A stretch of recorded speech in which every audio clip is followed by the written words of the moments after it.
Quando entrei em casa enquanto minha família jantava, minha mãe me olhou friamente e disse: "Venha aqui. Queremos que você entregue todas as preparações que fez para seu bebê e também a casa que seus sogros te deram, porque sua irmã acabou de anunciar que está grávida." Minha irmã, sentada orgulhosamente ao lado dela, sorriu de forma sarcástica e zombou: "Ah, então eu vou receber tudo enquanto você nem ganhou um parabéns? Acho que mereço." Chocada, confrontei-os, explicando que investi meu dinheiro, esforço e tempo precioso para preparar tudo para meu bebê e que eles não tinham direito de exigir nada. Meu pai bateu a mão na mesa e gritou: "Você ousa falar de volta?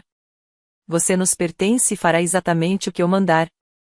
De repente, uma dor intensa me tomou, e implorei por uma ambulância. Eles se recusaram, exigindo que eu prometesse algo primeiro.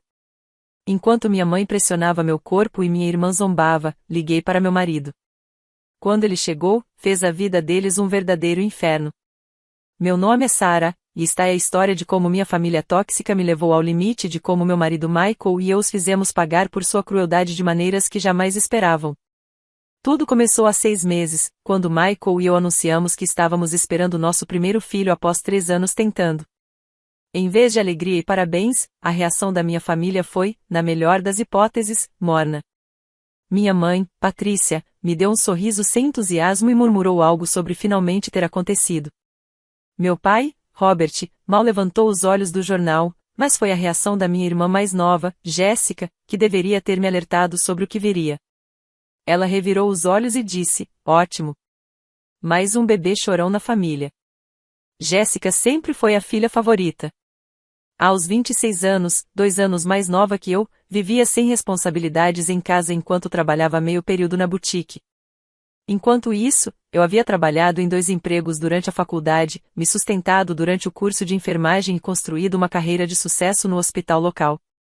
Quando me casei com Michael, um arquiteto bem-sucedido, meus pais pareciam mais interessados no que poderiam conseguir de nós do que em comemorar nossa felicidade. A situação da casa havia sido particularmente conturbada. Os pais de Michael, que me adoravam desde o momento em que nos conhecemos, nos deram uma linda casa colonial de 4 quartos nos subúrbios como presente de casamento. Valia cerca de $400.000, totalmente quitada, e eles transferiram legalmente a escritura para Michael e para mim. Meus pais ficaram furiosos, alegando que tamanha generosidade era ostentação e que estávamos nos achando demais.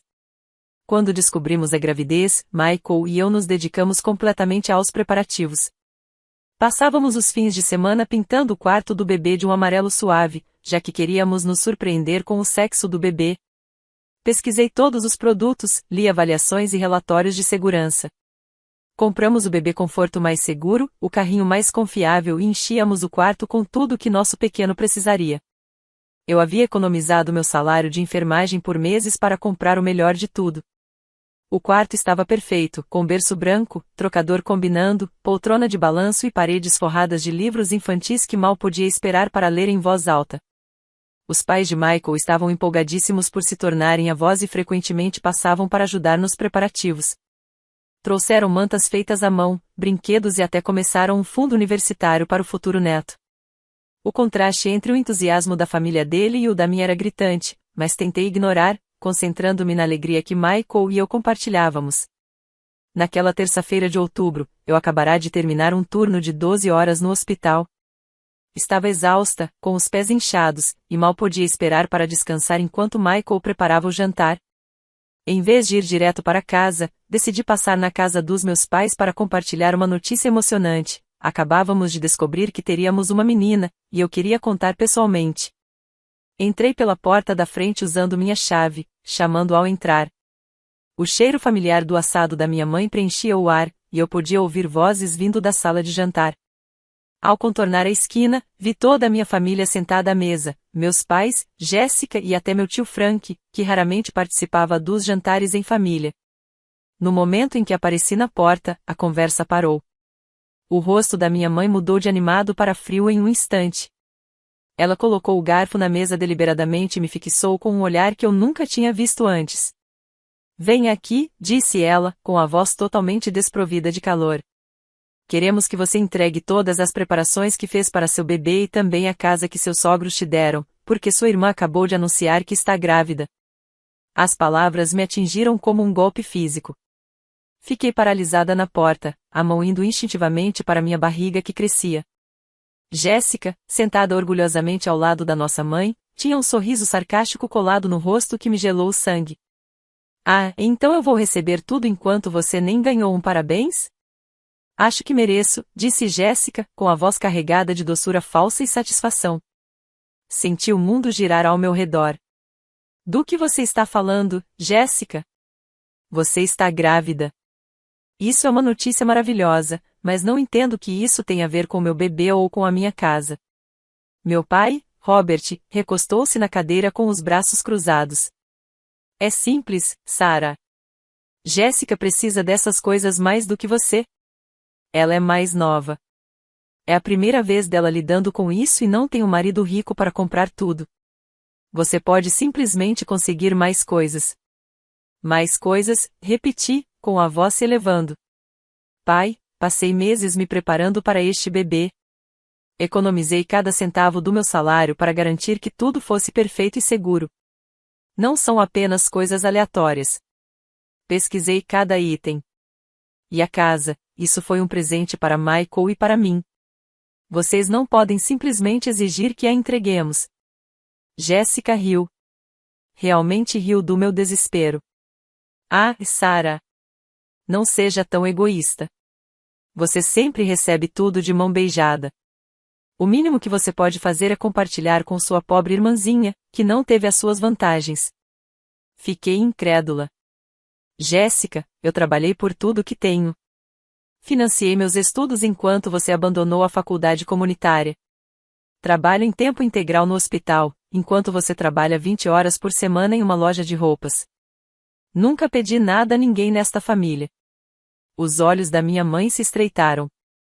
Essa atitude sua é exatamente porque Jéssica merece o que você tem.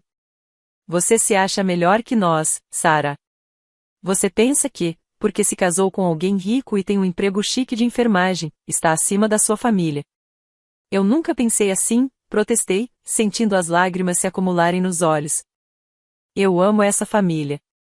Só não entendo por que a gravidez de Jéssica significa que eu tenho que abrir mão de tudo pelo que trabalhei. O tio Frank, que estava em silêncio até então, falou. Sarah, família cuida de família. Jéssica precisa de ajuda para começar, e você está em posição de fornecer essa ajuda. É a coisa certa a se fazer. Olhei ao redor da mesa para essas pessoas que amei a vida inteira, procurando algum sinal da família que pensei conhecer. Em vez disso, vi cálculo frio e senso de direito em cada rosto. Não, disse baixinho. Não vou dar as coisas do meu bebê para Jéssica, e certamente não vou abrir mão da minha casa. Isso é insano. A reação foi imediata e explosiva. Meu pai bateu a mão na mesa com tanta força que os pratos pularam e a água dos copos se espalhou. Você ousa falar de volta? Gritou, o rosto vermelho de raiva. Você nos pertence e fará exatamente o que eu mandar. Não me importa se você é casada, está grávida ou acha que é uma enfermeira importante. Você é minha filha e vai me obedecer. O estresse da confrontação, somado ao meu longo dia de trabalho e ao choque das exigências deles, de repente me dominou. Uma dor aguda atravessou meu abdômen, tão intensa que eu ofeguei e me encolhi. Minhas mãos voaram para minha barriga, e senti um calor úmido entre minhas pernas. Algo está errado, ofeguei, o pânico me invadindo. O bebê, preciso ir para o hospital. Alguém, por favor, chame uma ambulância. Em vez de se apressarem para me ajudar, minha família permaneceu sentada. Minha mãe, na verdade, recostou-se na cadeira, com os braços cruzados. Não até você prometer fazer o que pedimos, disse friamente. Não vamos ligar para ninguém até você concordar em dar a Jéssica o que ela precisa. Eu não conseguia acreditar no que ouvia. Eu possivelmente estava tendo uma emergência médica, talvez perdendo meu bebê, e eles estavam usando isso como chantagem para conseguir o que queriam. Mãe, por favor, implorei, enquanto outra onda de dor me atingia. Não se trata mais dessas coisas. Algo está realmente errado. Preciso de ajuda. Jéssica chegou a rir. Talvez isso seja um sinal de que você nem estava destinada a ser mãe. Quer dizer, se você não consegue lidar com uma simples discussão em família sem ficar toda dramática e doente, como vai cuidar de um bebê? Minha mãe se inclinou e pressionou meu ombro quando tentei me levantar, me empurrando de volta para a cadeira. Você não vai a lugar nenhum até resolvermos isso, Sarah. Pare de ser tão dramática. Um pouco de estresse nunca matou ninguém. A dor piorava e eu estava aterrorizada, com medo de estar perdendo minha filha. Com mãos trêmulas, peguei meu celular e liguei para Michael. Sarah, ele atendeu na primeira chamada. Como foi contar para sua família sobre o bebê? Sussurrei, tentando não deixar que eles percebessem o desespero na minha voz. Preciso que você venha para a casa dos meus pais agora. Algo está errado com o bebê e eles não me deixam ir para o hospital. O que quer dizer com que não te deixam, Sarah? O que está acontecendo? Só venha, por favor, e talvez chame uma ambulância para nos encontrar aqui. Acho que algo está realmente errado. Pude ouvir Michael se movimentando, pegando as chaves. Estou a caminho. Fique na linha comigo. Minha família ouviu o suficiente da conversa para perceber que eu havia chamado ajuda. Meu pai se levantou, o rosto furioso. Desligue esse telefone agora. Exigiu. Você não vai envolver estranhos nos assuntos da família. Meu marido não é um estranho, consegui dizer entre ondas de dor, e isso não é mais assunto de família. Trata-se da vida do meu bebê. A expressão da minha mãe ficou ainda mais fria. Se você não desligar o telefone e concordar com nossos termos, vai descobrir o quão pior essa situação pode ficar para você. Antes que eu pudesse perguntar o que ela queria dizer com aquela ameaça, ouvi o som de vários veículos chegando do lado de fora. Pela janela, pude ver a caminhonete de Michael seguida por uma ambulância. Um alívio me inundou, mesmo com a dor continuando. Michael entrou na porta da frente sem bater, o rosto uma máscara de fúria e preocupação. Atrás dele vinham 2 paramédicos com seus equipamentos. Mais tarde soube que ele começou a gravar com o celular no momento em que entrou, percebendo que algo estava muito errado. Onde ela está? Exigiu Michael, percorrendo a sala com o olhar até me encontrar curvada na cadeira. Os paramédicos imediatamente se aproximaram, verificando meus sinais vitais e perguntando sobre meus sintomas. Enquanto trabalhavam, Michael se virou para minha família, e eu nunca o havia visto tão bravo. Que diabos está acontecendo com vocês?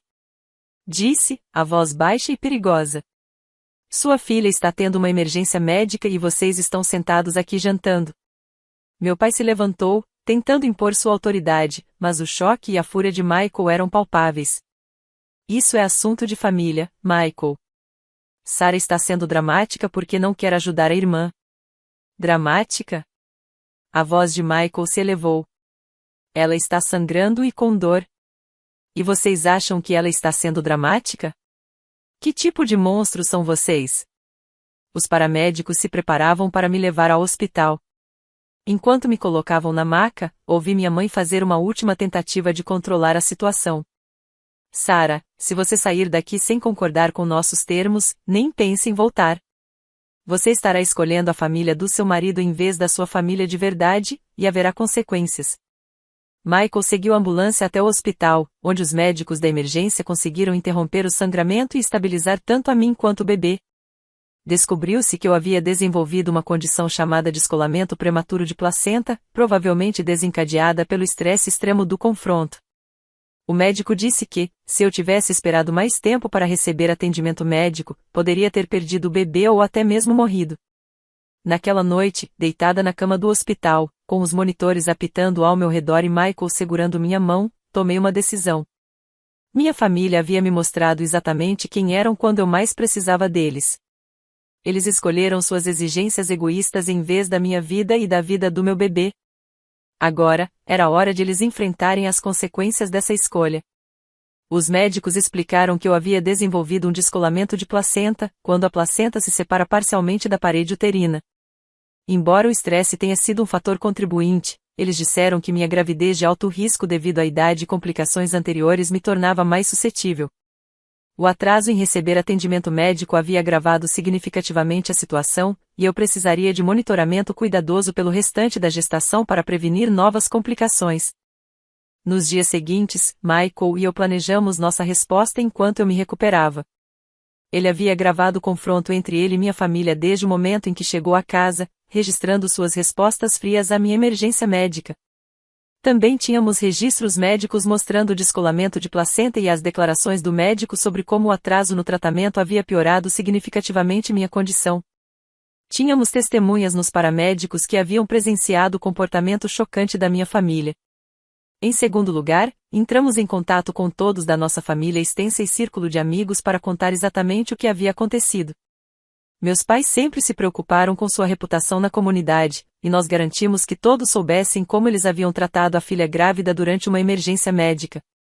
Em terceiro lugar, e o mais satisfatório, usamos nossos recursos para desmantelar sistematicamente a vida confortável que minha família havia construído às custas dos outros. Começou com Jéssica.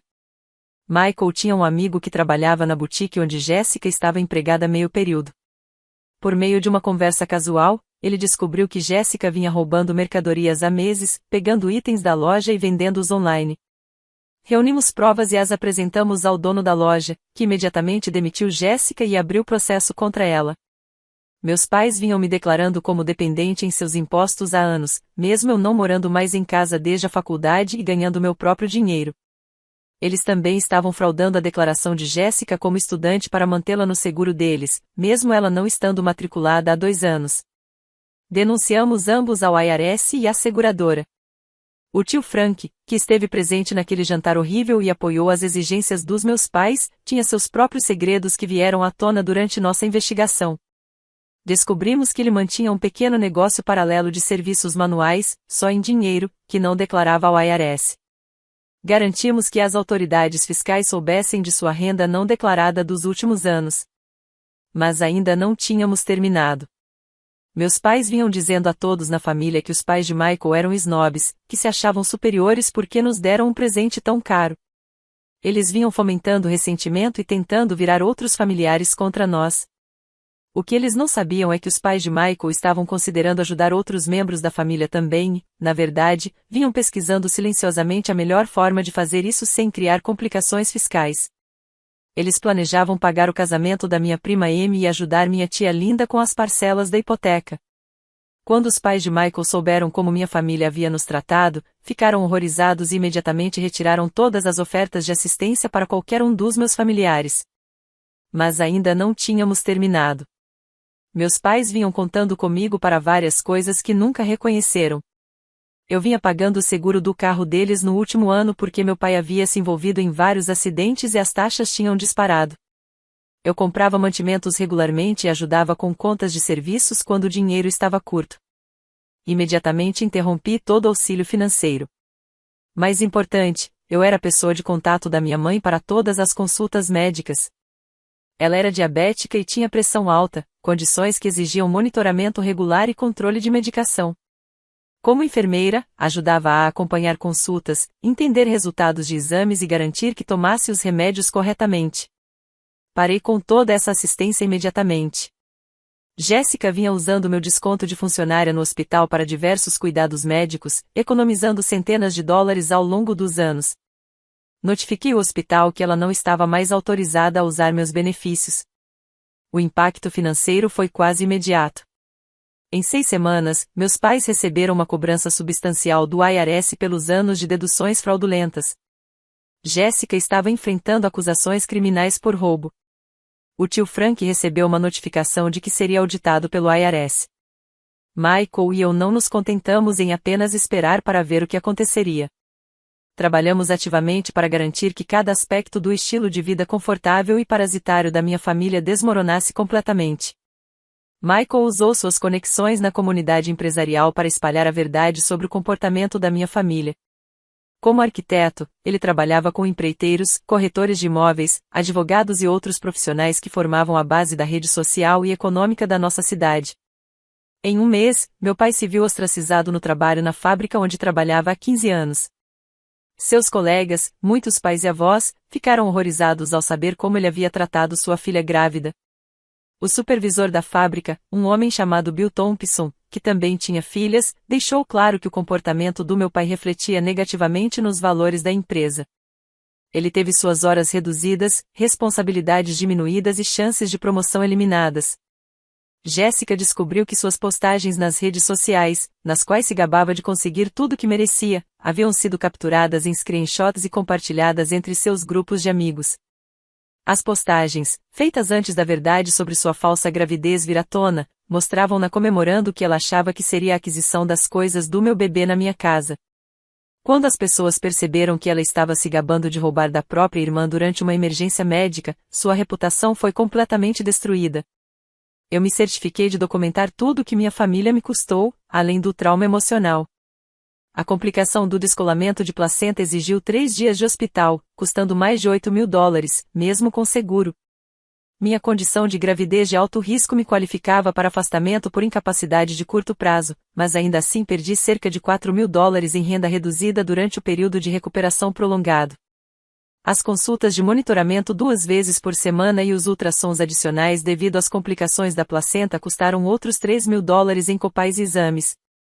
O mais significativo foi calcular o valor de todo o suporte financeiro que eu havia fornecido à minha família ao longo dos anos, que eles nunca reconheceram ou valorizaram. Os pagamentos do seguro do carro, ajuda com mantimentos, contas de serviços e coordenação de consultas médicas somaram mais de $30.000 apenas nos últimos 3 anos. Apresentei essas informações a um advogado, não porque pretendia processá-los, eles não tinham bens suficientes para que valesse a pena, mas porque queria documentação oficial dos danos que haviam causado. O advogado ficou tão chocado com o comportamento deles que se ofereceu para redigir uma carta formal detalhando suas ações e as consequências, caso eu precisasse para fins legais. Também descobrimos que meus pais vinham contando uma versão totalmente diferente dos acontecimentos para os membros da família extensa. Segundo eles, eu teria exagerado em uma simples discussão familiar, fingido uma emergência médica para chamar atenção e agora os estaria punindo por tentar ajudar Jéssica em seu momento de necessidade. Eles se pintaram como vítimas da filha ingrata e traumatizada. Michael e eu decidimos esclarecer os fatos. Convidamos minhas tias, tios e primos para nossa casa para uma reunião familiar. Reproduzimos a gravação de áudio que Michael havia feito no celular, mostramos os registros médicos documentando meu descolamento de placenta e apresentamos as declarações escritas dos paramédicos sobre a recusa da minha família em me deixar receber atendimento médico. A reação foi rápida e unânime. Minha tia Linda, irmã da minha mãe, ficou boquiaberta ao ouvir a voz da minha mãe na gravação, dizendo que não chamariam uma ambulância até que eu aceitasse suas exigências. Meu primo Mark, policial, balançou a cabeça em desgosto e disse que o que eles fizeram poderia ser considerado negligência criminosa. O tio Tom, irmão do meu pai, ficou furioso. Não consigo acreditar que Robert colocaria a própria filha em risco assim. E por quê? Por bens materiais? Esse não é o irmão que eu pensei conhecer. A reação da família extensa foi talvez o golpe mais devastador à reputação social dos meus pais. Eram as pessoas que eles viam em feriados, funções da igreja e eventos comunitários. Quando a verdade se espalhou por essa rede, meus pais se viram cada vez mais isolados. Mas ainda não havíamos terminado. Lembrei que minha mãe sempre se orgulhara particularmente do seu prestígio na comunidade da igreja. Ela cantava no coral, ajudava a organizar campanhas de caridade e frequentemente se voluntariava para eventos da igreja. Sua identidade estava profundamente ligada à imagem de boa cristã que criava filhos bem-sucedidos. Decidi que era hora da comunidade da igreja saber exatamente quais valores cristãos minha mãe demonstrou quando sua filha grávida precisava de ajuda. Não espalhei boatos nem fofocas, simplesmente contei a verdade às pessoas que perguntavam sobre minha ausência nas atividades da igreja.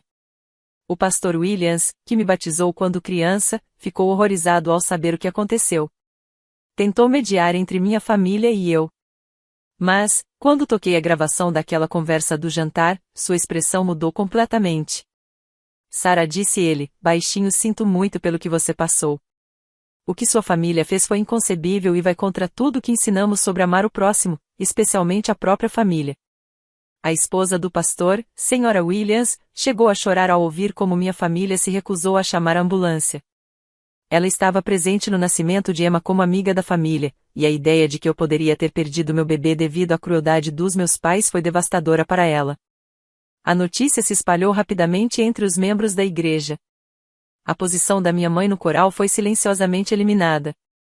Alegaram que se tratava de restrições orçamentárias, mas todos sabiam a verdadeira razão. O grupo auxiliar feminino, que ela ajudava a liderar há mais de uma década, deixou de convidá-la para as reuniões. Até a secretária da igreja passou a tratá-la com frieza quando ela ligava para perguntar sobre os próximos eventos. A revelação da falsa gravidez de Jéssica ocorreu no pior momento possível para a reputação da minha família. Justo quando as pessoas começavam a processar o horror de como eles haviam me tratado, descobriram que toda a situação se baseava na mentira de Jéssica. O fato de ela ter inventado uma gravidez para manipular a família a fim de obter bens materiais foi visto como particularmente repugnante por pessoas que lutavam contra a infertilidade ou tinham sofrido perdas gestacionais. A abordagem de Michael com Jéssica foi mais sutil, mas igualmente eficaz. Ele descobriu, através de sua rede de contatos profissionais, que várias empresas locais haviam sido prejudicadas por funcionários com referências falsas. Ele apenas garantiu que, quando potenciais empregadores ligassem para verificar o histórico de trabalho de Jéssica, fossem conectados a pessoas que pudessem compartilhar informações reais sobre sua condenação por roubo e seu padrão de desonestidade. Ele nunca disse a ninguém para não contratá-la, apenas assegurou que a verdade sobre seu caráter estivesse disponível para quem tomava decisões de contratação. Em poucas semanas, Jéssica passou a ter dificuldade para conseguir emprego em nossa cidade. Cada candidatura que enviava era seguida de verificações detalhadas que revelavam tanto seu histórico criminal quanto seu histórico de desonestidade no trabalho. Combinado à sua condenação por roubo, ela encontrava grande dificuldade em obter trabalho legítimo. Também descobrimos que meus pais vinham recebendo ajuda financeira de várias fontes que não me haviam contado. Eles recebiam apoio para a hipoteca por meio de um programa da igreja voltado a famílias em crise. Recebiam ajuda alimentar de uma instituição de caridade local. Meu pai até havia pedido dinheiro emprestado ao irmão, Tom, alegando despesas médicas inesperadas. Todo esse suporte cessou quando a verdade sobre o comportamento deles veio à tona. O programa de assistência da igreja exigia que os beneficiários demonstrassem valores cristãos e envolvimento comunitário, e vários membros da congregação manifestaram preocupação com as ações dos meus pais. A instituição de caridade que ajudava com alimentos era administrada por uma mulher cuja filha havia passado por complicações na gravidez, e ela ficou profundamente perturbada ao saber de tudo que minha família havia feito. O tio Tom exigiu o reembolso imediato dos $5.000 que havia emprestado ao meu pai, dinheiro que na verdade havia sido usado para pagar as despesas legais e multas de Jéssica. Quando meu pai não conseguiu pagar imediatamente, Tom aceitou um plano de parcelamento, mas a pressão financeira e o conhecimento do que seu irmão havia feito comigo criaram uma ruptura permanente entre eles. Mas as consequências sociais foram quase ainda mais devastadoras. A notícia se espalhou rapidamente pela nossa comunidade unida sobre o que havia acontecido. A história de como minha família se recusou a chamar uma ambulância para a filha grávida durante uma emergência médica chocou todos que ouviram. As amigas da minha mãe na igreja ficaram horrorizadas. Várias delas a confrontaram diretamente, perguntando como ela pôde tratar a própria filha daquela forma. Os amigos de pôquer do meu pai deixaram de convidá-lo para os jogos semanais. Jéssica se viu ostracizada por antigas amigas que não conseguiam acreditar que ela tinha rido da emergência médica da irmã. O estresse causado pela reputação em ruínas, combinado à pressão financeira, começou a cobrar seu preço. Meu pai desenvolveu uma úlcera e começou a beber mais. A pressão arterial da minha mãe disparou, e sem minha ajuda para gerenciar seu cuidado médico, ela acabou 2 vezes na emergência. A gravidez de Jéssica, que supostamente havia sido o catalisador para suas exigências, revelou-se uma mentira. Ela havia inventado toda a história, achando que seria uma forma de chamar atenção e obter recursos da família. Quando a verdade veio à tona, até mesmo seus amigos mais próximos ficaram enojados com sua manipulação. 3 meses após aquele jantar terrível, meus pais apareceram em nossa casa sem avisar. Eu já estava no 3º trimestre, saudável e radiante, com Michael por perto, sempre atento e protetor. Meus pais estavam péssimos. Meu pai havia perdido peso e parecia exausto. O cabelo da minha mãe estava despenteado, e ela parecia ter envelhecido anos em apenas alguns meses. Eles ficaram na porta, mexendo-se desconfortavelmente e evitando contato visual. Sarah começou: minha mãe, com a voz menor do que eu jamais havia ouvido, viemos pedir desculpas. Percebemos que cometemos um erro terrível. Olhei para eles através da porta com tela, a mão repousando na barriga, sentindo minha filha chutando. Michael surgiu atrás de mim, sua presença firme e calorosa me apoiando. Que tipo de erro? Perguntei calmamente. Meu pai pigarreou. Não deveríamos ter pedido que você entregasse as coisas do bebê, e definitivamente não deveríamos ter te impedido de receber ajuda médica. Estávamos errados.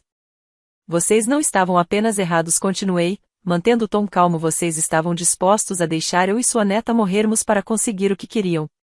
Isso não é um erro. Isso é quem vocês são. Minha mãe começou a chorar. Por favor, Sarah. Somos uma família. Famílias se perdoam. Precisamos de você. Precisam de mim para quê? Perguntei. Para eu pagar suas contas de novo? Para ajudá-los a fraudar impostos? Para gerenciar o cuidado médico da mamãe para que vocês não tenham que se envolver? Ambos estremeceram com a precisão da minha avaliação. Nós te amamos, disse meu pai, quase mecanicamente. Não, vocês não amam, respondi. Vocês amam o que eu posso fazer por vocês. Amam ter uma filha bem-sucedida para se gabar quando isso os favorece e uma filha que podem explorar quando precisam de algo. Mas vocês não me amam. Michael deu um passo à frente. Acho melhor vocês irem agora. Sarah não precisa desse estresse. Minha mãe parecia desesperada. Sarah, por favor. Perdemos tudo. O IRS está tomando a casa. Jéssica corre risco de prisão. Frank não fala conosco porque nos culpa pelos problemas fiscais dele. Não temos mais a quem recorrer. Vocês tinham a quem recorrer há 3 meses, respondi. Tinha uma filha que os amava, que sempre esteve ao lado de vocês, que teria feito qualquer coisa para ajudá-los. Mas, em vez de tratá-la com respeito e bondade, tentaram roubá-la e usar minha emergência médica como moeda de troca. Vocês fizeram sua escolha. O rosto do meu pai começou a ficar vermelho com sua antiga raiva. Você não pode simplesmente abandonar sua família, Sarah. Depois de tudo que fizemos por você, o que você fez por nós? Eu interrompi e respondi. Cite uma coisa que você fez por mim nos últimos 5 anos que não tenha sido, no final das contas, para benefício próprio. Ele abriu e fechou a boca várias vezes, incapaz de dar uma resposta. Você tem 30 segundos para sair da minha propriedade, disse Michael calmamente, ou vou chamar a polícia. Eles saíram sem dizer mais nada. 2 meses depois, dei à luz uma filha linda e saudável, chamada Emma Rose. Os pais de Michael estavam na sala de parto conosco, chorando de alegria quando ela chegou ao mundo. Meus pais nem souberam do nascimento até semanas depois, quando um antigo amigo deles mencionou ter visto o anúncio no jornal. Jéssica foi condenada por roubo e recebeu 6 meses de serviço comunitário e 2 anos de liberdade condicional. Também teve que pagar restituição à boutique e frequentar sessões de aconselhamento. O estresse do processo legal, somado ao isolamento social e às dificuldades de conseguir emprego, levou a desenvolver ansiedade e depressão. 6 meses depois, ela violou a condicional ao não cumprir as horas de serviço comunitário e faltar a várias sessões de aconselhamento, resultando em penalidades adicionais e supervisão prolongada. Meus pais perderam a casa para o IRS e tiveram que se mudar para um apartamento apertado do outro lado da cidade. A auditoria do tio Frank revelou anos de renda não declarada de seu negócio de serviços gerais, e ele acabou devendo mais de $30 mil em impostos atrasados e multas. O peso financeiro o obrigou a vender a casa e se mudar para um pequeno apartamento. Eventualmente, ele se mudou para outro estado, onde a irmã de sua ex-esposa lhe ofereceu um lugar para ficar enquanto tentava reconstruir suas finanças. A família extensa, aos poucos, descobriu toda a verdade sobre o que havia acontecido e, um a um, se afastou dos meus pais. Minha prima Amy, filha do tio Tom, que era particularmente próxima da minha mãe durante a infância, ficou horrorizada ao saber da verdade. Nos encontros familiares, meus pais se viam cada vez mais isolados, com parentes encontrando desculpas para evitar passar tempo com eles. Enquanto isso, Michael e eu prosperamos. Nossa casa se tornou o ponto de encontro para feriados e celebrações entre a família de Michael e os poucos parentes do meu lado que nos apoiaram. Emma cresceu cercada de amor, sabendo que era querida e protegida. Quando Emma completou 1 ano, fizemos uma grande festa de aniversário no nosso quintal. Os pais de Michael estavam presentes, junto com nossos amigos, meus primos solidários e vários colegas do hospital. Enquanto observava minha filha dar seus primeiros passos trêmulos pela grama, estendendo os bracinhos para o papai com pura alegria no rosto, senti uma profunda sensação de paz. Meu celular vibrou com uma mensagem de texto. Era minha mãe? Vi a foto da Emma no Facebook. Ela é linda. Sinto sua falta. Apaguei a mensagem sem responder e guardei o telefone. Algumas pontes, uma vez queimadas, devem permanecer assim.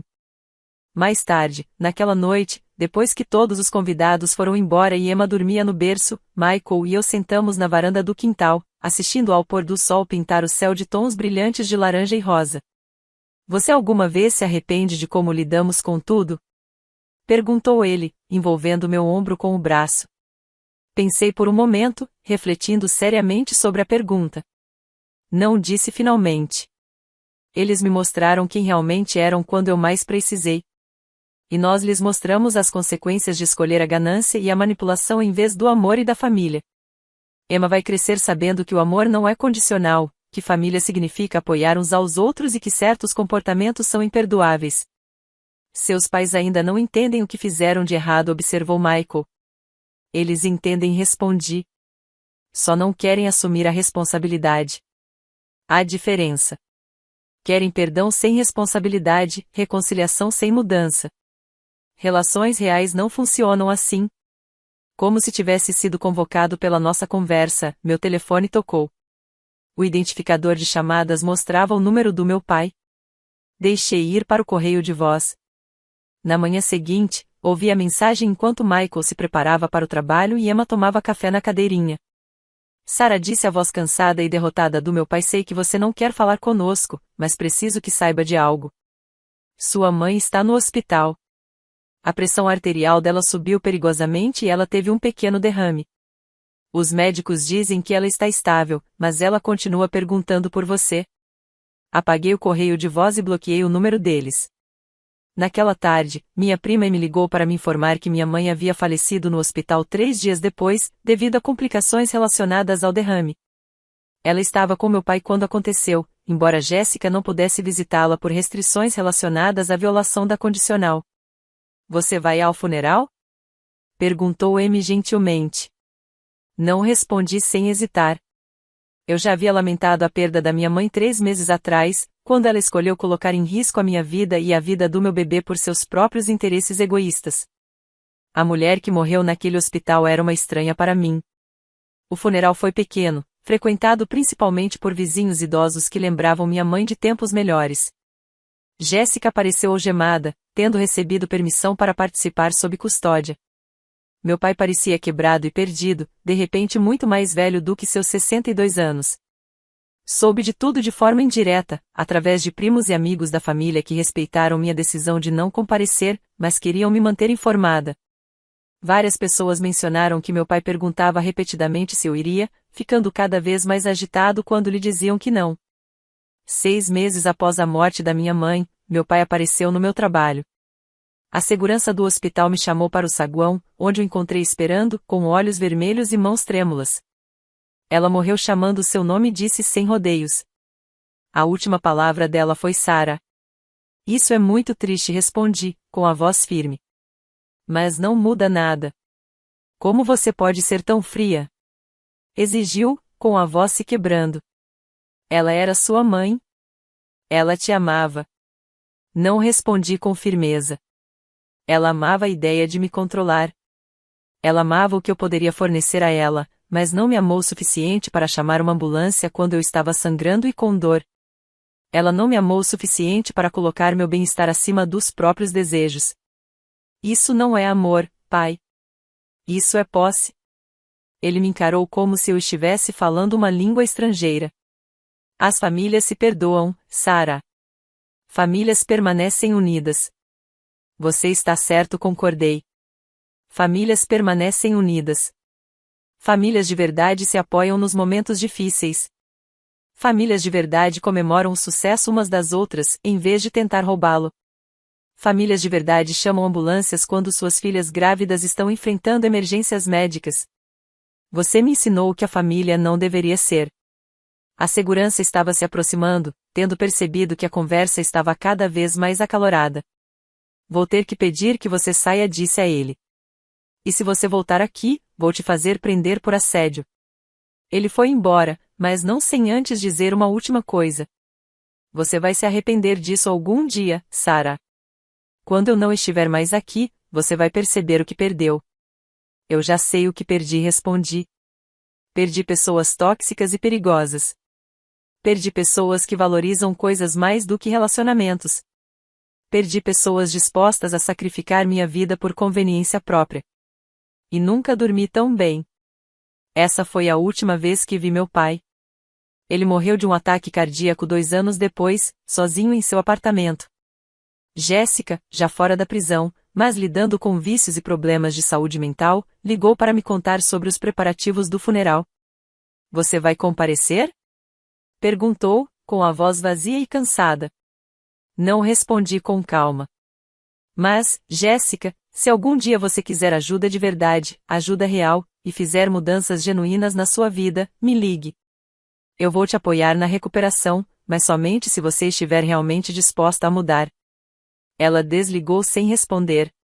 Emma agora tem 5 anos, uma menina brilhante e confiante, que sabe que é amada incondicionalmente. Ela nunca conheceu minha família do meu lado, e não sabe o que está perdendo, porque está cercada por pessoas que realmente sabem amar sem condições ou interesses.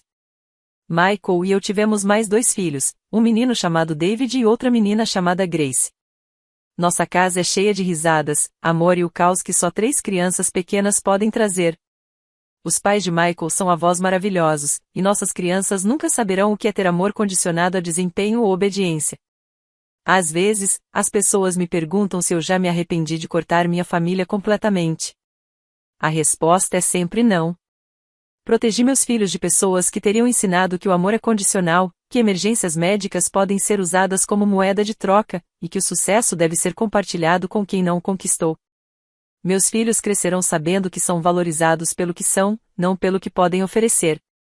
Saberão que o amor verdadeiro significa apoiar uns aos outros em dificuldades, não criar dificuldades para ganho pessoal. Saberão que certos comportamentos são imperdoáveis, e que é correto se proteger de pessoas que querem te fazer mal, mesmo que sejam da sua família. A casa que minha família tentou me forçar a entregar se tornou um refúgio de amor verdadeiro e segurança. As preparações do quarto do bebê, que eles exigiram que eu entregasse, foram usadas para 3 filhos lindos, crescendo cercados de amor incondicional. Minha família me ensinou a lição mais valiosa que já aprendi: ser parente de alguém não dá a essa pessoa o direito de te abusar, explorar ou colocar sua vida em perigo.